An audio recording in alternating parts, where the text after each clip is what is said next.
안녕하세요. 저를 식모로 쓰려 했던 건지 어머님의 음흉한 속내에 질려버려서 연을 끊은 30대 여성입니다. 지인의 소개로 만난 남편과는 사귄 지 1년 만에 번갯불에 콩 구워 먹듯 결혼했습니다. 남편과 제가 서로 좋아 죽을 만큼 푹 빠져 있었던 건 맞지만 이토록 빨리 부부의 연을 맺게 된 건 시댁의 영향이 컸어요. 사귄 지 얼마 지나지 않아서부터 남편이 시댁 식구들이 저를 궁금해한다며 인사만이라도 드리자고 하도 애걸복걸을 하더라고요. 매번 거절하기도 민망하고 그러던 어느 날이었습니다. 남편이 어머님이랑 제가 다니는 회사 앞에 와 있다며 같이 저녁 식사라도 하자고 그러더군요. 생각지 못한 남편의 방문도 당황스러웠지만 어머님까지 오셨다니 남편의 배려 없는 행동에 부담스럽고 솔직히 화도 조금 났었어요. 그렇다고 오신 분을 그냥 돌아가시라 할 수는 없는 노릇이었으니 일단 알겠다 하고 만나게 되었지요. 그렇게 저와 남편 그리고 어머님 세 사람은 회사에서 멀지 않은 한정식 집에서 식사를 하게 되었습니다. 어머님께서는 제 학벌이라던가 집안 사정 등을 물어보셨는데 솔직히 대답을 하면서도 걱정이 많이 되더군요. 지인이 처음에 남편을 저에게 소개해 줄 때만 하더라도 서울 소재의 대학을 나와 직장을 다닌다고 평범한 사람이라고 했었거든요. 저는 그때만 해도 서울 소재의 대학이 한 손 안에 꼽을 법한 명문대를 뜻할 거라곤 예상하지 못했고 직장이 대기업일 거라고도 생각지 못한 채 그대로 소개팅에 나갔습니다. 남편에 대해서 보다 확실하게 알게 된 저는 혹시나 싶어 남편은 저에 대해 어떻게 들었냐 물었습니다. 그리고 역시나 제 예상대로 대학 나와서 직장 다닌다고 그렇게만 들었더라고요. 제가 서울에서 대학을 나온 건 맞지만 회사 규모나 이런 거 저런 걸로 따졌을 땐 남편 조건에 한참 미치지 못했기에 괜히 제가 거짓말을 한 것처럼 움츠러들더군요. 얼마 대화는 나눠보지 못했지만 남편에게 첫눈에 호감을 느꼈던 저로서는 아쉬움을 뒤로한 채 남편에게 솔직히 털어놓았어요. 서울 소재의 여대를 나와서 지금은 중소기업에 다니고 있다고요. 그런데 남편은 그 직장도 좋지 않냐며 오히려 자기를 낮추고 저를 띄워주는 식으로 대화를 이끌어 나갔습니다. 그리고는 자기는 제가 마음에 든다며 진지하게 만나보고 싶다고 하더군요. 아무튼 사정이 그렇다 보니 어머님께서 제 호구조사를 하실 땐 긴장이 될 수밖에 없었어요. 특히 어머님께서 먼저 아버님은 대학 교수셨고 당신도 교직에 있다는 말씀을 하셨을 땐 조금 난처하기까지 했네요. 굳이 직업적으로 시부모님과 비교하자면 저희 친정부모님은 평범하십니다. 두 분이서 작은 식당을 운영하고 계시거든요. 하지만 제 염려와 달리 어머님의 반응은 남편과 별반 다르지 않았습니다. 그 정도면 됐다라는 애매모호한 말과 함께 남편 어디가 좋은지, 앞으로 어떻게 할 생각인지 그런 것들을 물어보셨어요. 그러시곤 급기야 결혼 생각을 하고 있다면 둘 다 어린 것도 아닌데 시간은 끌어 뭐하냐며 얼른 날짜 잡고 그러라시대요. 사실 아주 가볍게 몇 번 결혼에 대해서 이야기를 해본 적이 있긴 했어요. 그런데 어머님까지 나서서 빨리 진행시키라 하시니 당황스럽기도 하고 한편으론 기쁘면서도 동시에 걱정도 되었습니다. 솔직히 털어놓자면 제가 결혼 자금으로 돈을 모아놓기는 했지만 겨우 4천만 원에 불과했고 친정 부모님도 얼마나 해주실지 감이 안 왔거든요. 그날 밤 친정 부모님께 있었던 일을 이야기하면서 혹시 시집 간다고 하면 얼마나 해주실 수 있냐 물으니 부모님께서 몹시 미안해하시면서 이렇게 빨리 시집 간다 소리를 할 줄 몰랐다며 급하게 쓸 데가 있어서 제 결혼식에 쓰려고 모아두셨던 돈에 손을 대셨다고 하셨습니다. 원망이라기보다는 상황 자체가 갑갑하더라고요. 결국 이튿날 남편에게 당장 결혼하는 건 무리일 것 같다고 했습니다. 가진 거라곤 겨우 4천만 원이 전부인데 이 돈으로 혼수며 애다니며 다 할 수 없을 것 같다고. 당신이나 나나 좀 더 준비가 되면 식을 올리자 하니 남편도 제 뜻이 그렇다면 알겠다더군요. 하지만 얼마 지나지 않아 저는 다시 어머님께 연락을 받게 되었습니다. 돈 때문에 결혼을 미루자고 했냐며 그런 거 신경 쓰지 말고 그냥 하라시대요. 집은 어머님이 전세로 하나 구해주실 생각이라며 너무 개의치 말라고요. 저는 일단 감사하다, 남편이랑 잘 이야기해보겠다 했지만 솔직히 이걸 거절해야 하는 건지 감사하다 해야 하는 건지 어찌할 바를 모르겠더군요. 남편은 어머님이 제가 어지간히 마음에 든 모양이라며 감사하게 받고 앞으로 잘 사는 모습을 보여드리자 하대요. 그렇게 남편과는 본격적으로 결혼 준비를 하기 시작했습니다. 상견례의 분위기는 화기애애 그 자체였어요. 친정 부모님께서는 제가 좋은 시댁을 만났다고 운도 좋다며 기뻐하셨고 저도 그런 줄로만 알았네요. 아무튼 남편의 두 누나도 만났는데 두 사람 다 살가운 성격은 아니었어요. 하지만 신우들과의 관계는 앞으로 제가 잘하면 될 거라고 생각하고 크게 신경 쓰지는 않았어요. 사실 다른 무엇보다도 결혼 준비를 하면서 가장 당황스러웠던 순간은 아버님이 병원에 입원하셨을 때였습니다. 남편이 말하기를 갑자기 길 가다 쓰러지신 아버님을 주변에 있던 행인의 도움으로 병원에 모셨다고요. 결혼식을 2주도 채 남기지 않은 상태에서 발생했던 일이라 당연히 찾아가야 한다 생각했어요. 그런데 병원에 도착하니 어머님께서 병실에는 들어가지 못하게 하셨습니다. 아버님께서 그저 발을 헛디뎌 넘어지신 거라며 흐트러진 모습을 며느리감한테 보여주고 싶어 하지 않으시니 그냥 돌아가라셨지요.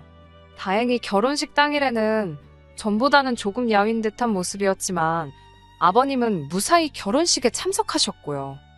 하지만 다시 한번 생각지도 못한 상황을 맞닥뜨렸던 건 결혼한 지 4개월이 좀 지나서입니다. 아버님께서 또 다시 쓰러지셨는데 이번엔 그 일이 집안에서 발생했기에 바로 어머님이 119를 불러 아버님을 응급실로 모셨다더군요. 그리고 저는 충격적인 소식을 듣게 되었습니다. 아버님 병실에 가져다 놓을 화병에 물을 채우기 위해 잠시 자리를 비웠다가 돌아오는데 병실 밖으로 어머님과 신우 둘의 대화 소리가 들리더군요. 엿들을 생각은 없었는데 세 사람이 얼마나 조용하게 쑥덕거리던지 비밀 이야기를 한다는 게 불보듯 뻔한 일이었어요. 평소라면 저도 나름대로 제가 왔다는 기색을 냈을 텐데 어쩐지 그날만큼은 그런 생각보다는 무슨 이야기인지 엿듣고 싶더라고요.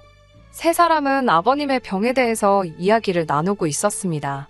제가 여기다 병명이라도 적으면 바로 누군지 알아보는 사람이 있을 것 같아서 구체적으로 적을 순 없지만 아버님은 타고날 때부터 어떤 질환을 가지고 계셨던 모양입니다. 그리고 그 병은 아들인 제 남편에게도 유전이 되는 거였고요. 너무 놀란 제가 복도 안쪽에 몸을 숨기고 핸드폰에 아버님의 병명으로 의심가는 것들을 찾아보기 시작했습니다. 찾아보니 다행히 아버님이 당장 어떻게 되시는 병은 아니었고 이게 자식한테 꼭 되물림이 되는지는 아직 제대로 연구되지 않았다고 나오더군요. 병실에서 세 사람이 쑥덕거린 건 다행히 전부 다 확실한 정보는 아니었구나 싶어 정말 말 그대로 다리에 힘이 다 풀리더라니까요. 병실에 돌아오니 어머님께서 저더러 이야기를 하자셨습니다. 신우들은 자리를 피해주지 않았고 저는 직감적으로 아버님에 대한 이야기를 하려고 하신다는 걸 눈치챘어요. 아니나 다를까 어머님께서는 저더러 아버님의 병수발을 맡아달라 하시더군요. 당황스러웠지요. 회사 때문에 안 된다고 딱 잘라 말씀드렸습니다. 괜히 난처해야 하는 기색이라도 보이면 오히려 더 해달라고 매달리시는 건 아닌가 싶어서 확실하게 거절을 했어요. 그랬더니 어머님께서는 아무리 그래도 그렇지 어떻게 생각해보는 척도 안 하고 거절을 할 수 있냐며 서운하다 하시대요. 저는 정말 죄송하지만 회사를 다니는데 생각해보고 말고 할 수도 없는 노릇이라고. 신우들은 안 된다 하냐니까 걔들이 병수발을 어떻게 드냐입니다. 평생 험한 일이라곤 한 번도 안 해본 애들이라면서 어디서부터 황당하다고 표현을 해야 할까요? 저보다 나이도 많은 두 신우 다 하는 일 없이 어머님 아버님께 용돈 받아 생활하고 있었습니다. 그런 신우들이야말로 남도 아니고 자기 아버지인데 당연히 병수발을 들어야 하는 거 아닌가 싶었지요. 하지만 차마 이런 말을 입 밖으로 내진 못하고 연신 죄송하다. 그렇지만 어려울 것 같다고 말씀드리고 간신히 그 대화에서 빠져나왔습니다. 저는 고민 끝에 남편에게 어머님과 나누었던 대화를 털어놓았어요.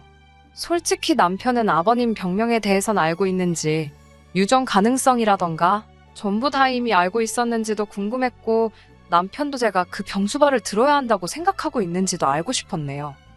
제 이야기를 들은 남편의 반응은 저보다 더 황당했고 무엇보다 크게 충격을 받은 듯 했어요. 정말 몰랐냐고 묻기도 어려울 만큼 힘들어하는 표정이었지요. 그런 남편을 보고 있으니 제 마음도 아팠고 솔직히 훗날 남편이 아프게 되더라도 그건 그때의 일이라고 생각했습니다. 지금 당장은 건강한 남자였으니까요. 저는 일단 남편에게 아버님 병수발은 절대로 들고 싶지 않다고 솔직히 털어놓았습니다. 남편도 걱정하지 말라고, 어머님 계시고 안 된다 하면 누나들도 있고 그리고 자기도 있는데 제가 할 이유가 뭐냐고요. 그리고 저를 옆에 앉혀놓고 남편은 어머님께 전화를 걸었습니다. 어머님더러 제가 아버님 병수발을 들지 않을 거라며 다시 한번 못을 박더라고요. 그러자 어머님께선 크게 노하신 목소리로 자식 키워봤자 소용없다더니 네가 딱 그렇다면서. 그러더니 남편더러 집까지 해져가면서 결혼시켜줬더니 부모 뒤통수를 이렇게 치냐고. 내가 네 마누라 뭐가 예뻐서 그렇게 잘해줬겠냐. 그래도 순하니 말귀도 잘 알아들어먹고.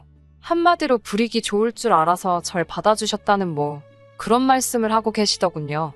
그러더니 급기야 어머님께선 머리 검은 짐승은 거두는 게 아니라더니 그 소리를 듣고 처음에 저는 갑자기 왜 이런 말씀을 하시나 싶다가 순간 설마 싶어 남편을 쳐다봤습니다. 남편 얼굴이 벌겋게 달아올랐더라고요. 전화가 끊어지고 남편에게 추궁해 이게 다 무슨 일이냐 물었습니다. 그러자 남편이 멋쩍게 웃더니 저더러 놀라지 말라면서 실은 어머님이 친어머니가 아니라는 이야기를 하더라고요. 놀라지 않겠다고 했지만 정말 크게 놀랐지요. 남편이 말하기를 남편을 낳고 얼마 되지 않아 친어머니께서 세상을 뜨셨답니다. 그리고 얼마 지나지 않아 혼자 아이를 키우기 어렵다 판단하신 아버님께서 지금의 어머님과 재혼을 하셨다고요. 신우 둘은 어머님이 첫 번째 남편과의 사이에서 낳은 자식들로, 다시 말해 아버님의 친자식들이 아니었어요. 아무리 친자식이 아니라고 해도 이제껏 같이 산 정이 있는데 남편 또한 저와 같은 생각을 하는 눈치였습니다. 게다가 남편 말로는 어머님께서 얼마나 남편과 아버님 사이를 이간질해댔는지 나중엔 누가 가르쳐 주지도 않았는데 남편 스스로 어머님에게 잘 보이려고 애를 많이 썼답니다.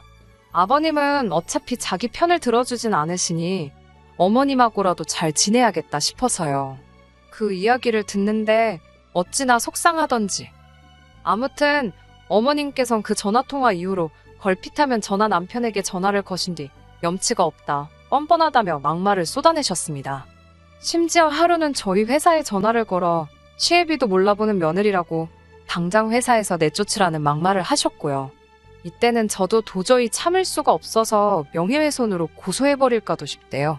그나마 다행히 회사 내에서 평판이 좋았던 덕분에 다들 어머님의 말보다는 평소에 제가 보인 모습과 제가 하는 이야기를 믿어주었고, 결국엔 남편 입장도 있고 해서 이번이 마지막이다 생각하고 꾹 참았지만요.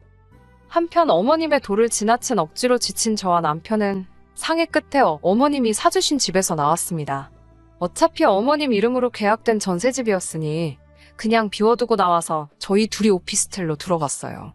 남편이나 전화 버는 건 적지 않았기에 당장에 월세 내며 사는 데는 무리가 없었거든요. 그러자 어머님께서 자세를 바꾸셨습니다. 윽박 지르고 화를 내시던 어머님께서 당신이 언제 그랬냐는 듯이 불쌍한 척을 하시더라니까요.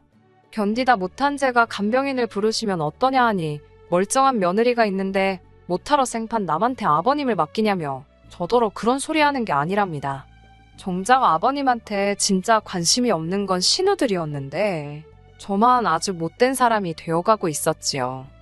그러던 어느 날 어머님이 연락도 없이 저희 집에 찾아오셨습니다. 남편도 저도 집에 있었는데 어머님은 남편도 있을 거라곤 예상치 못한 눈치였어요. 하지만 당황한 기색도 잠시. 얼마나 중요한 이야기라도 하시듯 어머님은 소근소근 당신이 곰곰이 생각을 하다 기억이 났다면서 상견례 때 저희 어머니가 하신 이야기를 언급하시더라고요. 상견례 당시 양가 어른들끼리 요새는 뭐하고 지내시냐, 그런 이야기가 나왔고 친정어머니께선 요양보호사 자격증을 땄다는 말씀을 하셨거든요. 제가 알기론 친정어머니가 그 자격증으로 큰돈을 벌겠다, 그런 의도는 전혀 아니시고 훗날 친정아버지가 편찮기라도 하시면 당신이 도움이 될 수 있지 않겠나? 그런 생각으로 따셨다고 들었어요. 그런데 그 이야기를 하시면서 너네 엄마, 이 소리도 아주 들을 때마다 짜증이 납니다. 배울 만큼 배웠다는 양반이 걸핏하면 말끝마다 너네 엄마 너네 엄마. 그날은 저도 너무 짜증이 나서 너네 엄마라고 하지 마시라고 사돈이라고 하시라고 한마디 싸붙였네요. 그러자 어머님께선 저를 매섭게 노려보시더니 알겠다 하시는 말과는 달리 이후로 아예 호칭을 생략하고 말씀하시더군요. 아무튼 친정 어머니를 언급하시면서 당신이 저희 어머니를 고용하겠답니다. 저는 처음에 어이가 없어서 저희 어머니를 고용하신다니 그게 무슨 소리냐 되물었고 어머님께서는 다시 한번 내가 니네 엄마 돈 주고 쓴다고 그러시는 거예요. 저는 됐다고 말도 안 되는 소리 하지 말라 했어요. 남편도 어머님더러 제정신이냐고, 사돈을 돈 주고 쓴 애만에 그런 소리가 어딨냐고, 그리고 어떻게 장모님이 아버지 병수발을 드냐 했더니 원래 요양보호사 같은 직업이 그런 거 하는 거라며 당신도 찾아봤답니다. 그러면서 원래 배운 거 없는 사람들이 남의 똥오줌 받아내며 돈 버는 거라고 그러시대요. 저희 어머니를 모욕하는 어머님의 말에 저는 이성의 끈을 놓치고 말았습니다. 저는 어머님을 똑바로 보고는 그 시절에 고등학교까지 나온 저희 어머니랑 요즘 같은 시절에 날라리 짓거리 하느라 고졸도 못한 큰 신우랑 누가 더 배운 거 없는 거냐 사부쳤습니다. 어머님 이론대로면 신우는 평생 남의 똥오줌이나 만져가며 돈 벌어야겠다고요. 저는 어머님께 어머님 직업이 얼마나 고귀하다 생각하시는 건지 모르겠지만 세상에 자기 힘으로 벌어먹고 사는 사람들 모욕할 자격은 누구한테도 없다고 말 조심하시라 했습니다. 정말 수준 떨어져서 아예 대화도 하고 싶지 않다고 평소답지 않게 세게 나갔어요. 남편도 저더러 말 잘한다며 어머님께 이 사람이 틀린 소리 하나 안 한다고, 아버지 병수발은 어머니든 누나들이든 그쪽에서 알아서 하라 하대요. 그리고는 거의 어머님을 집에서 밀어내듯 내보내고 문을 잠궈버렸습니다. 이후로는 상상하신 일이 그대로 벌어졌습니다. 어머님은 물론이고 신우들까지 나서서, 특히 큰 신우는 제가 한 말을 어떻게 전해 들었는지는 모르겠지만 저더러 경우도 없는 X라며 욕을 해댔어요. 아무리 경우가 없어도 아픈 아버지 모른 척하는 너만큼 경우가 없겠냐고 받아치니 지도 할 말이 없는지 상욕만 연신해대더군요. 정말이지 수준 떨어져서. 남편은 이 모든 상황이 씁쓸하다 했습니다. 하지만 남편도 병간호는 하고 싶지 않다 했어요. 성장 과정에 있어 아버님께선 어머님께 푹 빠지셔서는 남편은 나몰라라 하셨다고요. 자기가 성별만 남자지 신데렐라가 따로 없었다면서. 돌이켜 생각해보면 아버님이 어떤 증세를 보이기 시작하면서 어머님이 자기한테 친한 척 하시고 그러다 제 존재를 알고 결혼도 추진하신 것 같다고 생각할수록 너무 어이없고 분하답니다. 그래도 남편이 어머님 덕에 저랑 빨리 결혼했다며 평생을 통틀어 그거 하나 감사하다대요. 이후로 저희는 어머님과는 완전히 연락을 끊었습니다. 솔직히 어머님과 남편이 따로 연락을 주고받는지 저는 모릅니다. 그래도 같이 산 세월에 정이 있는데 한순간에 틀어질까? 저는 겪어본 적 없는 인간관계라 잘은 모르겠어요. 적어도 남편이 저에겐 아무 말도 없고 병수발에 대해서는 아예 입도 뻥긋하지 않으니 더 이상 캐묻지도 않으려고 하지도 않을 생각입니다. 남편이 그런 말은 하더라고요. 아버님이 저러다 돌아가셔도 자기는 절대 재산 포기 안 하고 자기 목숨 받아낼 거라고요. 이 말을 하던 남편은 악에 바친 것 같았는데 저는 남편이 어떤 결정을 내리든 그걸 지지해줄 생각입니다. 남편과 저는 이제 영원한 한 팀이니까요. 끝까지 들어주셔서 감사합니다. 오늘의 사연은 여기까지입니다. 구독과 좋아요, 알람 설정 부탁드리고 더 좋은 사연으로 다시 찾아뵙겠습니다. 감사합니다.